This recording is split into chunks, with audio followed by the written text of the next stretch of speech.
A year ago today, I would have never thought that I would be where I am. A year ago today, I was in 3 years of homosexuality, in and out of a homosexual relationship, and I was dealing with pretty much anything that you could think of: anxiety, depression, fear, just really didn't know who I was. And so, a year ago, started out like any other day. Um, it was a Sunday. I showed up. I actually did not go to church that Sunday. I had work. So I showed up to work as any other day would. Uh, Went through work, and I think I got off around 12, 1 o'clock, somewhere in there. I got off around that time, and it was like any other Sunday. We had a youth service that night, so I was going to go to that, and nothing out of the ordinary at all.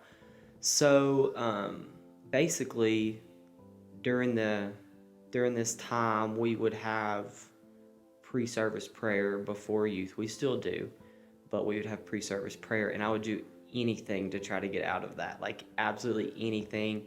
I would try to stall. I would try to wait it out, and so I'd stalled as long as I could, and so me and my sister decided to leave and go to Starbucks. So we go to Starbucks and we get a drink. And so the feeling that I had whenever we left Starbucks is something that I will remember probably for the rest of my life, because that was the first time in 3 years that I felt expectancy. And remember, this is right in the middle of the Asbury revival. This is right in the middle of a revival that's getting ready to break out in Wise County. So me feeling that expectancy after 3 years of running from the Lord was just different. It was new, and it was something that I hadn't felt in 3+ years. So actually, I ended up asking my sister to play a song by Bethel. I think it was called Revivals in the Air. And like, I knew that something was coming, but I didn't realize that something was coming to my own life. And so that happens. We go to youth, and I really don't remember what was preached upon. I think that there was 6 of us there that night, and so it was a really small group, very cozy, very one-on-one-ish. So we do youth. There's a lesson taught, I believe, and our youth pastor Luke, he felt like people needed to start confessing what people were dealing with at that time. And of course, me in that state, obviously I was not going to say a word.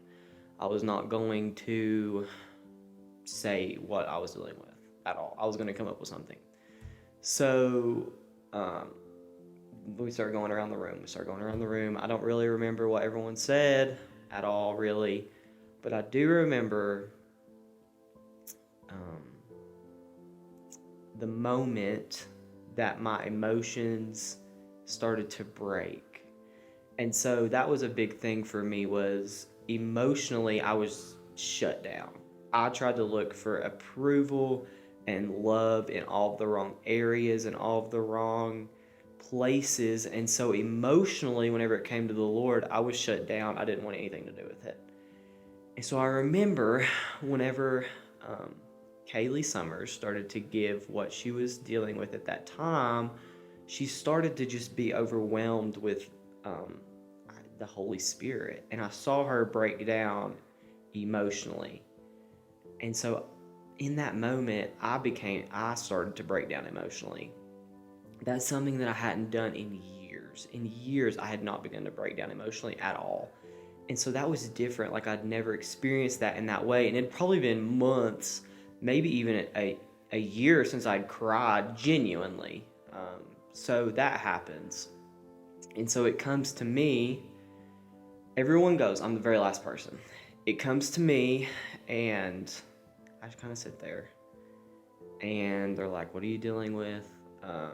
So I think I came up with, I think I said something about me not honoring my parents, which is true. That was something that was truly going on, but that wasn't like the full picture.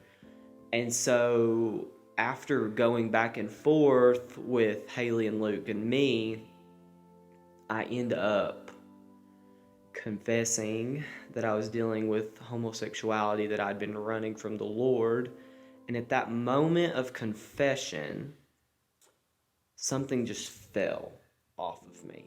And it was like something exploded in the room. Like the Spirit just broke out in that moment whenever I began to confess. And that is a time that I will never forget in my life. That just such a strong feeling of the Spirit. And I just fell like under the conviction, under the power of the Holy Spirit. And I just laid there. People were praying for me. People were declaring things over me. People were prophesying over me. And I was just there in that moment. It was just me. Even though all that stuff was going on, all these things were going on, it was just me and the Lord. And so this goes on. I don't even know how long this goes on. And then finally, I'm like kind of semi-coherent. And I start prophesying over myself that I do have a destiny in the Lord, that I do have a future, that I will have a wife, that I will have kids. And so for me, after being in the mess that I was in, to do that could have only been from the Lord. It could have only been from God. And so from that point forward, or at that point, I look at my sister, who is like obviously a wreck, and I tell her to call my parents. So they were at another service, so they came, and I kind of made amends with them, told them that I was sorry for the way that I had been over the past 3 years, and because they had went through a lot because of me. My entire family had went through a lot because of me. And so with that taken care of, we move on to just kind of like a Thanksgiving moment. And so for probably 30 to 45 minutes, it's just Thanksgiving, like thanking the Lord for what He's done. At this point, we'll see, we started youth at probably 6. It's probably 10 o'clock at night. This has been going on for like ever. And so we just like enter into a time of Thanksgiving, a time of praise. And it's just wild because I haven't been in an atmosphere like this in so long. I haven't haven't done anything like this in so long, but it's coming so naturally to me. And so we just enter into a time of Thanksgiving. We enter into a time of praise. And then at the end, they ask if anybody wants to pray or whatever. I can't remember if I was the first person or not, but me, after being in that bondage for 3 years, steps up there. And the only thing that I can remember saying and praying is that revival isn't a thing, it isn't a place, it's a people. And revival starts here, revival is now. And that was nothing but the Lord, because how was I supposed to? I hadn't studied anything about revival. I hadn't talked about any kind of revival or anything. And so from that moment, I gave up everything. I gave up, I gave up all social media. Still to this day, a year later, do not have any social media. I gave up all of my friends, every single friend that I had. I didn't have place for, so I gave them up. I gave up the relationships. I gave up just all of the worldly things that would cause me to go back. And I decided in that moment that there was going to be no turning back for me. And if I wouldn't have made those commitments at that point, I probably wouldn't be where I am today, because it took doing those hard things to make it to where I am.